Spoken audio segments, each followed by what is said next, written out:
This year marks the 20th anniversary of one of the deadliest natural disasters in history. We're talking about the 2004 Indian Ocean tsunami. It killed almost 250,000 people. If you're not familiar with this, it was across 14 countries. 250,000 people were killed. And now Nat Geo is releasing a new 4-part docuseries, Tsunami: Race Against Time.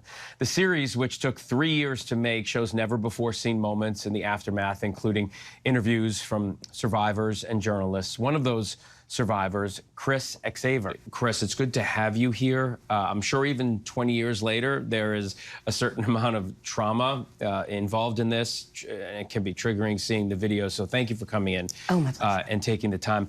Take us back, if you will, to that moment. Where were you and your husband when this happened, and how were you able to get back to each other? So the tsunami comes in at least 2 to 3 waves. We didn't know that at that time. So we were in our hotel room when the first wave hit. We thought maybe it was a water main break. We were in Phuket, Thailand. So we went up to the beach to see what's going on.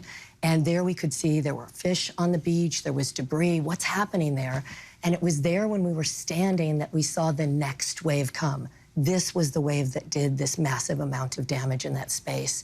And I actually saw it. And as a journalist, I had a camera. I'm trying to snap a photo of this. Just nobody's going to believe me, this big wave. Right. But I didn't know what a tsunami was. So I didn't know that should have been the time to run in that space. We actually had 2 different experiences. Scott was blown like a football field away.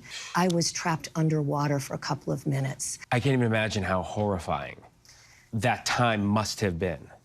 It wasn't even that. It was, as we were heading to the hospital, everyone was saying another wave is coming. And again, now we're aware that a tsunami could be in 3 waves. The fear, Phil, at that moment, your heart is jumping out of your chest. You're looking over your shoulder. You think there's no way I can survive another wave at that point. And then everything changes, because the worst part is the guilt.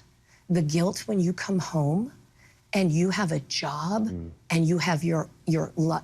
You know, yeah, you've got some health issues, but you are alive and doing fine, and 225,000 people are not. That's hard.